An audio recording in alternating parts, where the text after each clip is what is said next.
नमो नमो साथियों, जय हिंद, जय भारत।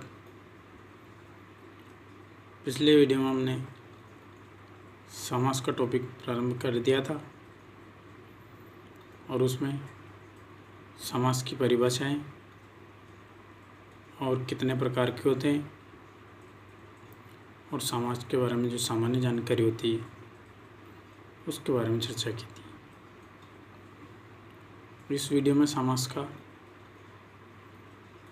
पहला भेद बताया था, केवल समास, उसके बारे में चर्चा करेंगे। करते हैं प्रारंभ। पहला समास बताया था केवल समास, और केवल समास की जो परिभाषा है, विशेष संज्ञा विनिर्मुक्तः केवल समास, अर्थात जिस समास को कोई विशेष संज्ञा या नाम नहीं दिया गया है वह केवल समास कहलाता है। और इस केवल समास को सुप्सुपा समास भी कहा जाता है। कौन सा समास कहा जाता है? सुप्सुपा समास। इसका उदाहरण है पूर्वम भूतः, इसका समस्त पद बनेगा भूतपूर्वः। दूसरा उदाहरण इसका वागर्थो इव, और समस्त पद बन जाएगा वागर्थो विव। यह था केवल समास, जिसे विशेष संज्ञा विनिर्मुक्त कहा जाता है। जिसको कोई विशेष नाम नहीं दिया गया वह केवल समास। दूसरा समास है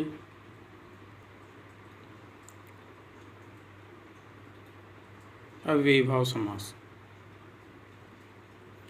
अव्ययीभाव समास की जो परिभाषा है वह है प्रायेण पूर्व पदार्थ प्रधानो अव्ययीभाव है। प्राय पूर्व पद इसमें प्रधान होता है और वह समास क्या कहलाता है? अव्ययीभाव समास कहलाता है। इस समास में जो पूर्व पद का अर्थ प्रधान होता है और वह पूर्व पद में जो अव्यय का ही प्रयोग किया जाता है, और अव्ययीभाव जो समास है इसमें निर्मित समस्त पद, जो समस्त पद बनता है वह अव्यय बन जाता है, और वह समस्त पद भी क्या होता है? नपुंसकलिंग होता है। इसकी पहचान देखते हैं। अव्ययीभाव समास की क्या पहचान है? इस अव्ययीभाव समास के पूर्व पद में सामान्यतः अव्यय होता है। अव्यय किसे कहा जाता है? जो न अव्ययति अव्यय, जिसका व्यय नहीं होता है वह अव्यय कहलाता है। जैसे निर है, दूर है, दुस है, ये उपसर्ग भी क्या कहलाते हैं? अव्यय कहलाते हैं।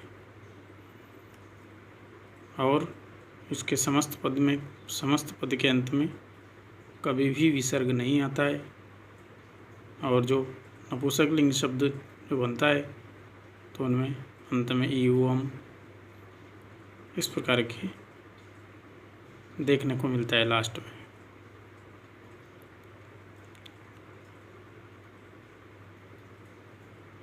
ये हमने केवल समास और अव्ययीभाव समास के पहचान के बारे में चर्चा की। अगली क्लास में अव्ययीभाव समास के जो उदाहरण हैं उनके बारे में चर्चा करेंगे। जय तु संस्कृतम, जय तु भारतम।